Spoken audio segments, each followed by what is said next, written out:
Greetings! Here's my little base of operations.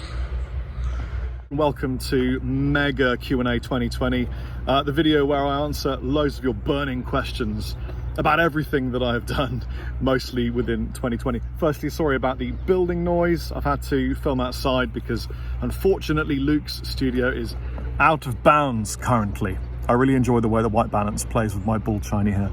This coffee is exceptionally good, by the way, and also I am adhering to Malta's strictest guidelines on COVID-19 while I do this video. Boom! Samuel Royston says, which blindfolded video was I the most afraid of being within? It's a toss-up between the video in which I had to guess my own signature amplifier. That was nerve-wracking, and then also anything that I think they might include a Chapman guitar in, because if I get it wrong, how bad does that look on me? Thankfully, I don't think I've got it wrong so far. Swanee Boy Bing says, what are Chapman guitars plans? Where are we headed? That kind of thing. Well, we've got a lot of plans actually. We've got the reissuing renaissance of the ML2 Pro, which I know a lot of you are going to be really excited about. And at some point the Ghost Fret's going to get a little polishing, a little shining, and then sending out into the world again. And of course you guys will be involved in all of the voting surrounding the design of the reissue of ML2 and Ghost Fret. Dan the Bassman 1, boom! Which of the three storms from Big Trouble and Little China is the best? Surely Lightning. Actually, I'm kind of a Thunder guy. I really enjoy the mixture of dragon style boxing and tiger boxing that he employs in his opening formal moves. For me, it's Thunder. Marco D. Porter Music says, what was it like to meet Stephen Vai? Terrifying initially, incredibly humbling. He was just the nicest guy. He hugged me, we hugged, and it was a little bit longer than normal, which felt wonderful. Man, it's hot here. I really enjoyed meeting Steve. I wish it had been filmed. What did we do? I interviewed him, talked about musical engineering and production because I think he's a genius. He's obviously an incredible guitar player, but for me, his engineering, his production work are second to none. So we talked about songwriting, engineering, production, and he really enjoyed that. And we played guitar on stage together. We played Wind Cries Mary. We were back to back playing the vocal melody in harmony, and back to back, and he said to me, you sound great, man. And I was like, shoot me now. Mish V, whoop whoop. What's the biggest difference between living in England and living in Malta? Well, I'm in my shorts right now because it's hot. It's like 26, 27 degrees, which for a British guy is kind of hot.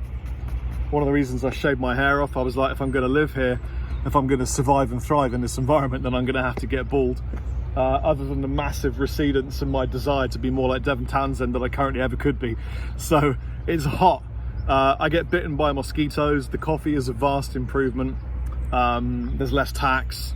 It's beautifully situated in kind of Europe, in the Mediterranean. It's a beautiful Mediterranean island full of lovely, warm, caring people who have embraced me and all who sail in me. Vinny Doug Guitarist said, hey Rob, how has being a dad changed you? Well, massively. If I have any upper body strength remaining whatsoever, it is entirely because I'm a father. Carrying children all day long, hearing your name, hearing the word dada said about 1 million times is hard work, but it's beautiful. It's really, really inspiring, and it makes you just feel, you know, when you go to bed exhausted, it's for a good reason, and I like that. It's given me countless inspirations, and it's made me work harder for everything that I'm doing, because I'm doing things for my kids as well as for me. Like, I want to leave a legacy, you know, so it's making me work harder. It's making me play more because my kids are kids, and yeah, it's making me really appreciate my parents as well. I think that was quite an important thing for me. I mean, I always did appreciate my parents, but now I really appreciate my parents. Antarctica Horse Girl, what an amazing name, says, I love the collaborative element of Chapman guitars. Had I ever considered allowing people to vote on which artist they would like us to bring out a signature guitar for? Well, speaking as an artist myself, I kind of know how it feels to be an artist endorsed by a guitar company, because previous to owning Chapman, I was endorsed by firstly Vintage, and then ESP, and then PRS, and then I ended up with Chapman, and that kind of had to go to one side. And I don't think I would have liked it if people had told me what to do. One of the reasons I became an artist was to not be told what to do. I like the freedom, especially creative freedom, and designing a guitar, if you are ever given that opportunity, it is one of the single hardest things you will ever do as a musician, because there are so many areas to consider and tweak, and you want it to be perfect, and you'll never get it 100% perfect, but it really needs to be the artist's decision, their choice, 100%. So when an artist like Diego from Lacuna Coil, for example, when we offer him a signature guitar, it's whatever he wants, no holds barred, no matter how expensive or affordable. It could be made from balsa wood with a cardboard tremolo. If he wants that, he gets that. It's up to him. And that's why, for example, Rabia Massad's guitars are so expensive, because he wants expensive bits, so he gets what he wants. Totally up to the artist, and that's the only way I'll ever have that. Robert Lewis 447, where do you start looking for individuality in your sound? Good question. And I would suggest, if you just look for the sound that you like, and then hone in on what you really, really, really like, because everybody is different, you'll end up with a sound that kind of is you. But don't forget that a lot of your sound is the way that you play. It really is. If you put Lee Anderton on a guitar and then put me on the same guitar, we'll sound completely different. Just like Pete, Beer, any of the dudes. It's the way you play, the way you pick, the way you emote will all drastically change. Sorry about the changing light here. One of the problems with filming in the great outdoors. That will all change how you sound. A lot, like you'll be surprised quite how much. And then there's mic choice and everything in the end. So don't worry about it. Just get the sound you like. It will end up being your sound. Leo Spranger, bing! What's the greatest guitar you've ever played but never purchased? Which is, without a single question, a broadcaster that I played at Fretted Americana about 6 years ago when I was hanging out with Phil in America. I mean, it was just a beautiful sounding guitar, absolutely amazing, and probably worth as much as a normal house in England. Travis McMillan, who was your main influence that made you want to play guitar? Without shadow of a doubt, Joe Satriani. I grew up being amazed by Peter Green, The Edge, Tony Iommi, fell in love with Metallica, wanted to be in a band at that point, but Joe Satriani made me want to be a guitarist. I love Joe Satriani. He is such a musician, and you can smell in his fingers how lovely he is. And I had the opportunity to meet him once, very quickly, shook his hand, and I've said this many a time before, but his hand looked almost exactly like mine. He was a hand twin.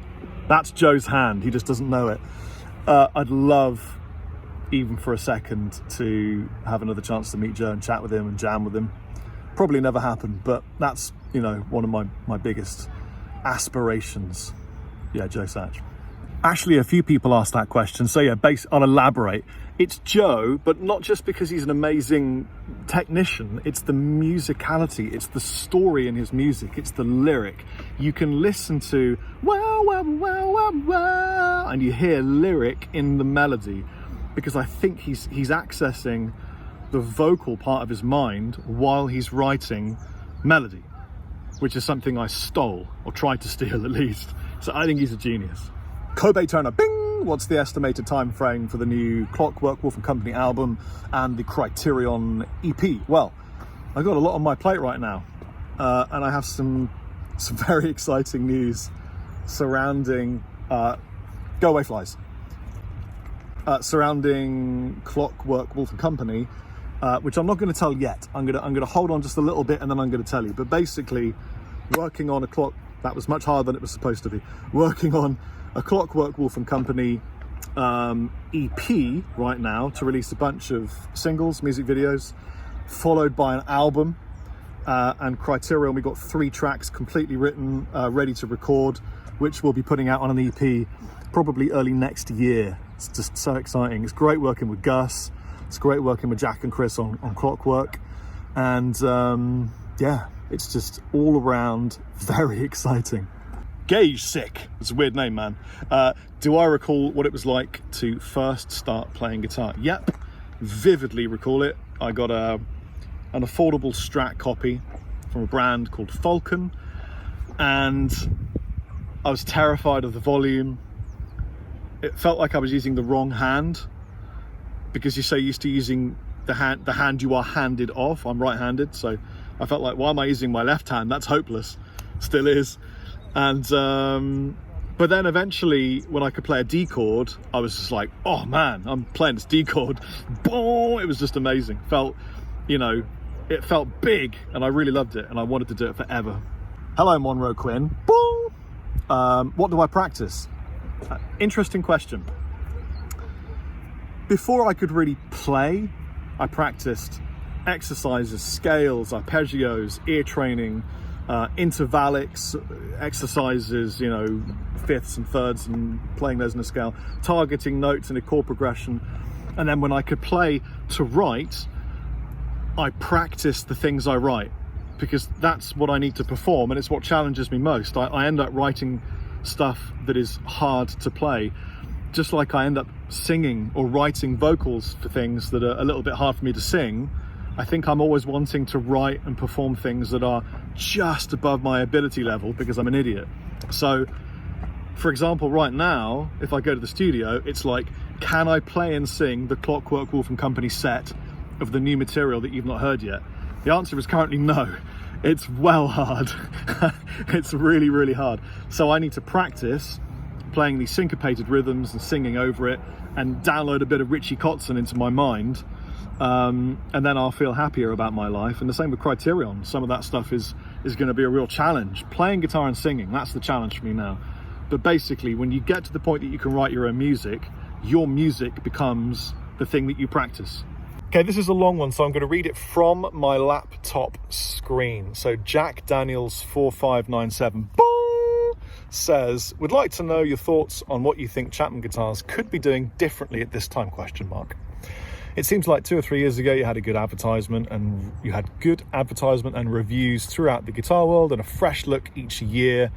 Forgive me if I'm wrong, but from what I can see, it's gone a bit stagnant, as in a lack of publicity and innovation, mainly since Solara guitars came out. Your thoughts, ? And what's your mental picture ambition for the future of Chapman? That's a really good question. Hello, Aeroplane. Chapman has gone through changes, lots of really, really big changes, many of which I just can't talk about because it's a business and it involves lots of other people.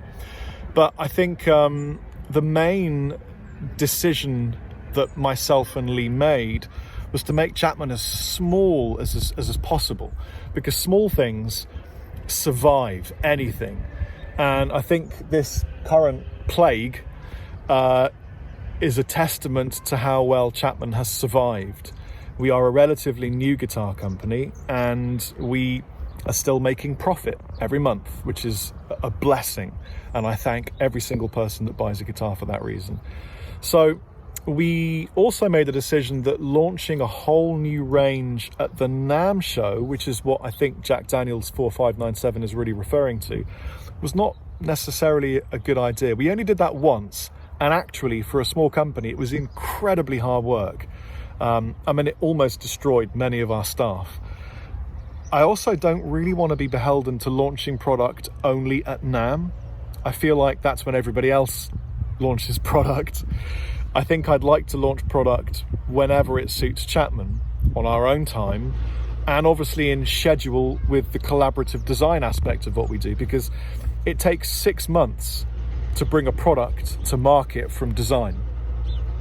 It doesn't take anybody else that long, but it takes us that long, because we ask you what you want, and then we tell the factory, we get prototypes, and then it takes time to get the orders from the retailers if they want to buy them, and then have them shipped to the retailers direct from the factory, because they're made to order at the factory for our retailers, which is why Chapman guitars are on average 25% cheaper than any other brand, because we're not paying a distributor. And we put that money in the build, and we give a bit to the retailers to help them out, because it's pretty difficult out there, as you know right now. So what might look like a lack of publicity and a lack of refreshing the line is more of a, we're doing the designs on our own basis. When we didn't do NAMM a couple of times because it costs so much money, man. It's like 30, 40K each year to really show off stuff at the same time as everybody else. We will be doing NAMM as soon as it's back up and running, and we'll have a big stand, and you'll see some new stuff. But until then, we've got loads of new guitars right now, new ML3 Pro traditionals, moderns, tons and tons. The hybrids have just come out. If you haven't seen what's new, it's probably because you don't follow Chapman Guitars on Instagram, and that would really help you to see the new things, new hybrids, HSS configurations, and lots of new things coming up, including the ML2 and the Ghost Fret. Good question. Matt for Ashton Bong says, is there a career path for musicians who have limited theory knowledge? And actually, this was a question that was asked a number of times by different people, and it made me think it might be worth shooting a video on this topic exclusively. I will answer it quickly for you. Yes, clearly there are many musicians that don't know any or very little theory. You don't need theory to write music, but it helps. Why not learn it? It's the language that you're speaking, so why not learn to read and write it, you know, or at least learn enough that you could explain to a fellow musician what it was that you've done. That's where I tend to use it. I don't think about theory at all when I'm writing. I'm just writing a tune. Timmy Has Cats says, bong! Well, your favourite cafe, whoa, huge B, favourite cafe in Malta. Okay, I have a few. Place to eat, Daily Grub in Nashar, which is beautiful, great place, love eating there. Favourite cafe for coffee, as you know, is the one and only superb and stupendous Coffee Circus. Coffee Circus, it's the place to go. I love it. There are many of them, but the one I go to and frequent on a regular basis, probably way too much, is the Coffee Circus in Aura, which is spelled Qawra, like Cora. My sat-nav calls it Cora. Oh, this one is going to be controversial, topical. Daniel Ampuero says, if you put high quality pickup guitar parts, tuners, bridges, pots in a Korean or Indonesian guitar, will you get a guitar equally as good as a USA guitar? Greetings from Peru. Hello, Peru. So let's walk and talk. Is a CNC machine from Indonesia worse than a CNC machine in America? I'm asking this to you guys. Tell me in the comment section below. Is a CNC machine programmed from a CAD in Korea better or worse than one in America? Is a CNC machine anywhere better than a CNC machine anywhere else? No. It's a robot being programmed to cut out to incredible accuracy a design that you give it. So provided the CNC machine was built in the last 15 years, the guitar is going to be great. It comes down a lot more to the quality of materials, where they're sourced from, the setup, and the knowledge of the level of attrition. So how many people leave and come, the knowledge level in the factory. If the factory retains its staff and they have an experience, they can look at woods and know what's good and what's bad and that kind of thing, then it doesn't matter where it's made. Honestly, it doesn't matter where it's made. I've made guitars in Indonesia and I've played them and gone, well, this is better than a Korean guitar we make. And I've played guitars in Korea and gone, well, this is better than an American custom shop Strat that I've owned. Honestly. And there's no reason for me to say that financially. Doesn't make any difference to me. You know, I'd prefer you to buy a guitar that makes me more profit, but I'm telling you, the real difference is in what is in the guitar. So what are the woods? What are the hardware parts? Where is it sourced from? What's the experience in the factory? All these things go together and dictate whether or not you have a good instrument. Setup is the final part. It's the last part of the jigsaw puzzle, isn't it? Okay, another interesting question from Keith Hicks. Boom!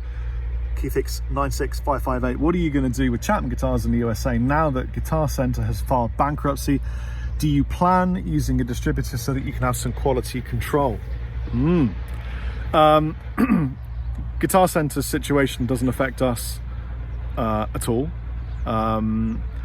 Obviously, it's very sad that they are having difficulties, and my heart goes out to the hardworking people in stores who really do try and provide service.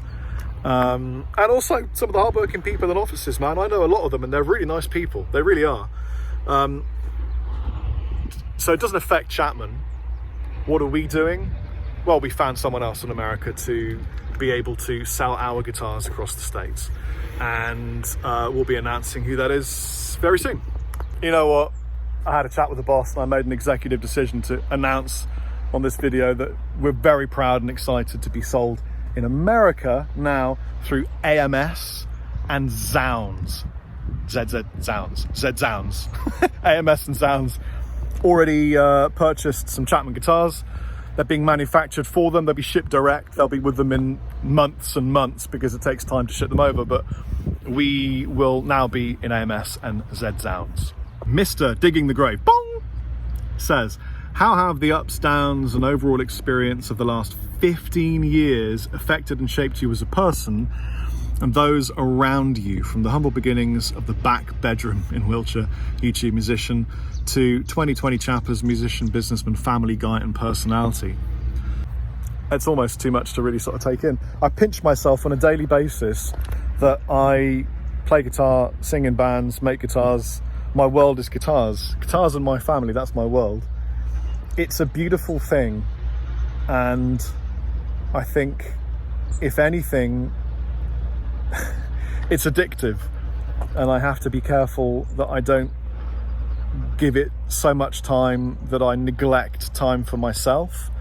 I have only recently began to realize that I needed to spend more time in me as Rob and not quite so much as Chappers. Do you know what I mean?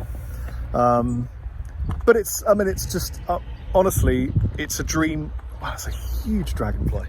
This place is full of massive insects, man.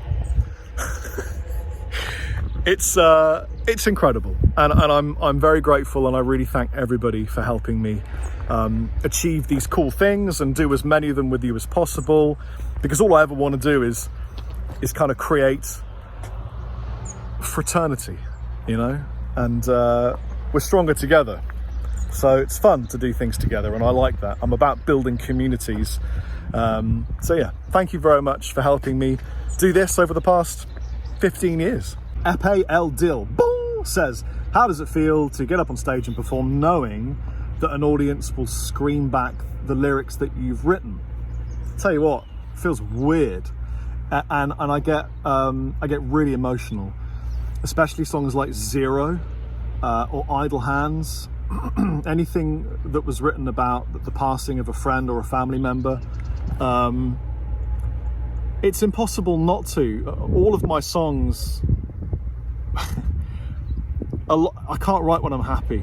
It's a catharsis of sadness or anger for me, generally. And I suppose that's quite a sad thing to admit, but it's true. If I'm angry or sad, I write a lot of music. It's my processing, my way of processing. So when people sing them back, it touches me beyond belief, and not in a sex way. It just makes me feel amazing. And to look at people and sing at their face while they're singing back at me and crying is the most amazing thing you've ever experienced in your life. It really is. It's a connection that you don't normally get as a human being, and it's something that I really cherish. Yeehaw, twisty arms. Yeehaw, twisty arms. Bong! Will there be? That's a great name. Monkey Lord album. Yep, sir. There definitely will be. Just got to get some money so I can record it, because it's actually recording Monkey Lord is quite expensive. I have to employ two incredible people who kind of compose with me and do a lot of the pads and synth works, and then I shred and improvise over the whole thing. So it's quite an expensive process, but they deserve the money because they're amazing. But I got to get some cash. So, and at the moment, I'm kind of putting my eggs in the Clockwork Wolf & Company basket and Criterion. So yeah, it'll happen for sure, but it'll be a while before it does happen.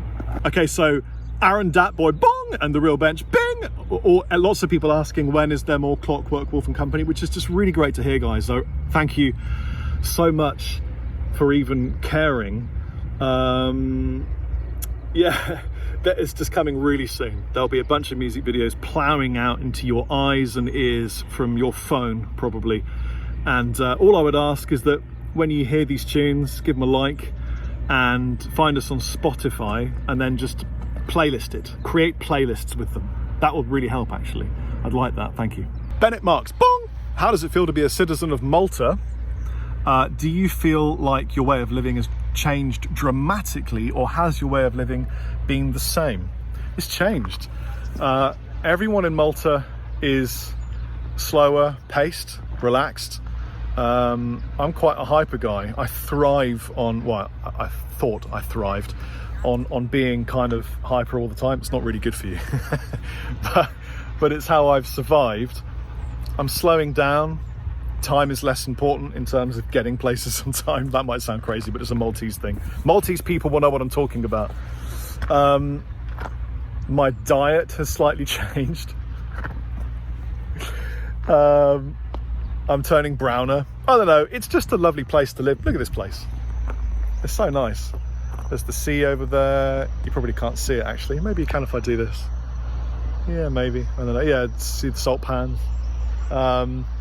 There's grassland, there's forests. There aren't many forests and they're pretty small, but when you find them, they're pretty. And lots of interesting cave networks and underground tunnels and Neolithic temples, the likes of which you've never seen. Especially if you live in a country that's relatively new, Malta will blow your socks off. I almost purchased a house. Well, I wanted to purchase a house, but couldn't quite manage it, that belonged to the leader of the Knights of St. John. How cool would that have been? That would have been mind-blowing, wouldn't it? Brent Bialik, bong! As a fellow entrepreneur, I think it's incredibly important to foster an attitude of better to try and fail than not to try at all. In younger generations, what advice would you have for those considering starting something of their own? Go for it, do it. I tell you what though, here's the thing. Find the person doing what you want to do. Find that person. Offer to work for them for free. Impress the hell out of them. Learn the experience, the knowledge and the wisdom that they have, and then use it. Because you'll either get a job at the end or you'll be able to do it for yourself. Find the person doing what you do. That really, I think, without knowing it, is what I did with Eddie Kramer, who took me under his wing and taught me a lot. Is I was absorbing wisdom and knowledge from someone who'd been before me and done a lot of things, some things that I'll never do in my life. Really important. Find a person with wisdom in your experience field, in the area that you want to work in, and work for them for free. Tell them that you can work for free for 2 months, and if they don't like your work afterwards, off you go. And if they do, maybe you get a job, or maybe you just use that experience to help you. Scotty Sparks, bong! If you could have one rig the rest of your life, one amp, one guitar, 3 pedals, what would they be? No Chapman guitars allowed. Butterscotch Blackguard Fender Tele, preferably a vintage one. Cornford Hellcat, because I can't have one of my signature amps. 3 pedals. Boss Tuner. Fuzz Octavia from Dunlop. Oh man. And then a Merce reverberator. That's all you need. You don't need anything else, man. Nothing else. That's my desert island rig if I can't use any signature gear. Alexander Gorpit, boom! I know I'm not the only one to ask, but I'm really curious. I know Ben Meinl posted an update a couple of months ago, and one of the things he mentioned was the dropping out of Dorje and Stuff. What are your thoughts on it? Do you think Dorje will groove the same way for the coming music that's to be recorded? Well, Dorje will never sound the same because Ben was an absolutely integral member of the band, one of the founding members, obviously, and it's really sad. It's really, really sad that he's off, and obviously we're all still mates and everything, and he's still doing Tosca and all that kind of stuff. I don't know if we will replace him. I don't know who would if we did. And to be honest, I think the Dorje content is a long way off in the future now, because I think I've had to make a decision to focus on other music since other members of Dorje are not in a place where they yet feel they can record. So it's one of those situations, I kind of have to roll with it. I love that band with all my heart, and I love the fans of that band, and we've been through a lot together, but it's got to take a little bit of a chill for a bit, and it will come back at some point. Yannick de Pulthis, bong! Do I feel more or less inspired to write during these COVID times? More, much more. Actually, I have done nothing but write since I came to the Rock, which is what we call Malta. I have written 6 tunes for Clockwork Wolf and Company. I have written 3 tunes for 6 tunes for Criterion, maybe 5. 3 completely done, 5 that could become a tune pretty quickly. I've written a track for Red Tower with Nat. I've written another thing, I don't know what it is. I couldn't tell you, maybe it's a Dorje track. I find that if I sit down with time and the gear, I could just write a track at the moment, because there's so much going on. My head is full of crap that needs to come out. So I'm really enjoying being able to write it, thank God, you know. Spencer Kowalski, boom! Do you miss the simpler times when it was just Lee and you chilling, making stupid videos? Sometimes. There was, I mean, it was amazing. The early days of just me and Lee. We didn't know what we were getting ourselves into at all. No idea whatsoever. Yeah, it was really fun. But then, you know what? Back then, I was going through some pretty difficult emotional times. And I'm a hell of a lot happier now with kids and family and financially and geographically and everything. I mean, I'm just a happier guy all around. So yeah, it was really fun in the early days, but they were all steps to get me to where I am happy and relaxed now. Isaac Joseph Ben Ruby. Bong! Hope I've got a run for the bong. Is there. Most importantly, how are you and your family faring in this time? Here's hoping for everybody's health, safety and sanity. And would you rather fight 1 Dave-sized goose or 100 goose-sized Daves? That's frankly a terrifying question. If Dave was a goose, I wouldn't mess, man. That guy has more mental power than 100 people. He is formidable. He can move mountains with his brain. He is unchallengeable. I would never test him physically. He is that guy. Mini Mike Tyson.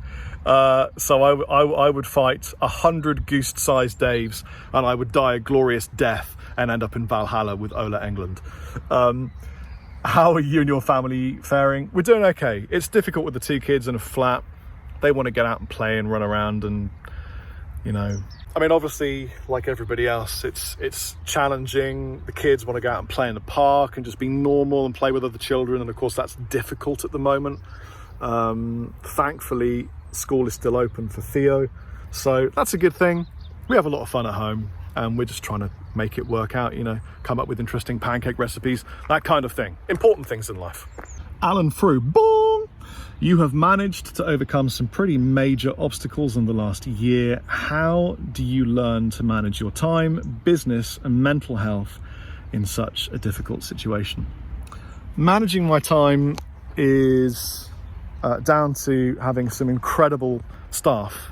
So at Chapman Guitars, we have Andy Coughlin, MD, Lewis Spenowin, sales manager, Pablo, tech supreme, brain of Google on guitar, Dave Hollingworth, head designer, Lee Anderton doing all sorts of help, and then me, and then we have Sophie, and it's just Manuela. Is there anybody else? Oh yeah, Joe. We got loads of people that work and help and do amazing work for us, and if it wasn't for them, well, we'd have a problem. So thank God for amazing staff. That's Chapman Guitars, and then for the bands, you know, it's really me at the moment. That might change, but it's down to me. So it's difficult, but I try. Mental health.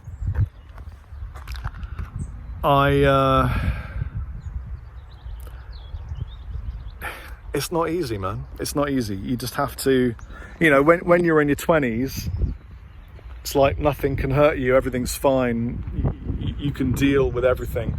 I think what I've done a lot more of is, okay, look, I watched a video and it was Slash and Miles Kennedy having a jam.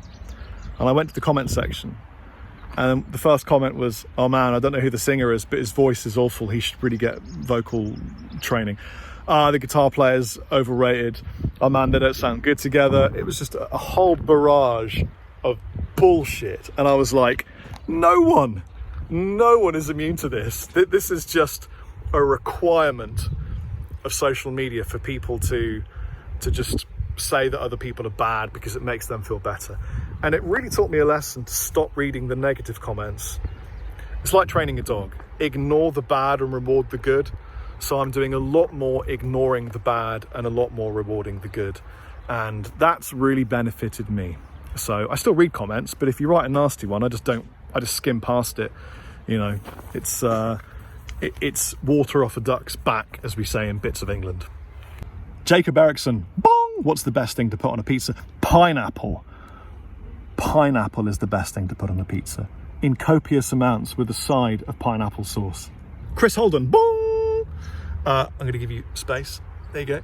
Hi Rob, I was fortunate to see you in Canberra, Australia last year. Thanks, your humble persona reaches out to the shy of us. Lol, I do have a question regarding this. Do you have any wise words for some of us who want to join a band or even start their own thing? Biting the bullet seems easy, but to say digestion, such courage seems difficult. Thanks in advance. Thanks, Chris. That's a difficult question to ask. People are afraid of things they don't do. They're afraid of change and they're afraid of new things. So if you just do it, it's going to sound crazy, but if you just do it, you will find the courage joins you gradually. Get on a stage. I know that right now that's almost impossible. So imagine you are on a stage. Imagine you're on a stage. There's a sea of people in front of you. Your legs are slightly quivering. You've plugged into your amplifier. You're about to play the first chord. Feel the love of the audience. They're there to be with you. They want to watch you. They want to see you. They like you. They're not starting from a position of, I don't think I want to watch this guy or this girl. So put yourself in their position. They want to see you. They're on your side. They probably won't notice if you make a mistake when you make a mistake. Don't worry about it. Just do it. Well, cheers. That was a mega 2020 Q&A completed. And you know what? It's made me think about this. To try in any way to continue the dialogue with people who genuinely are nice and ask important questions or things that I think have merit in a response. I'm going to start a new, maybe fortnightly or monthly regular video. I want to call it Rob Chappers Response Region Reactions. Or Rob's Response Region Reactions. Response Region Reactions. It kind of sounds good. I don't know. Comment section conundrum. I'm just going to take comments from some of the videos and answer, react, or address to them in a separate video on a regular basis. So if you ask something that I think or deem to be worthwhile, worthy of discussion, needs a bit of banter, I'll grab it, screenshot it, put it in a video, and I'll do one of these, but on a smaller basis because this is hella long. If you've seen this entire video from start to finish, please comment down here in the comment section below. I watched the whole thing. You're part of the whole thing crew. Whole thing crew. Take it easy, guys. Chappers left-handed salute. Out. Look how beautiful this is, man. I should have shot the whole thing here. This would have been better, wouldn't it? Dappled olive grove blog. Maybe another one coming up with whistle or some crazy things. Woodland Chappers is happy Chappers.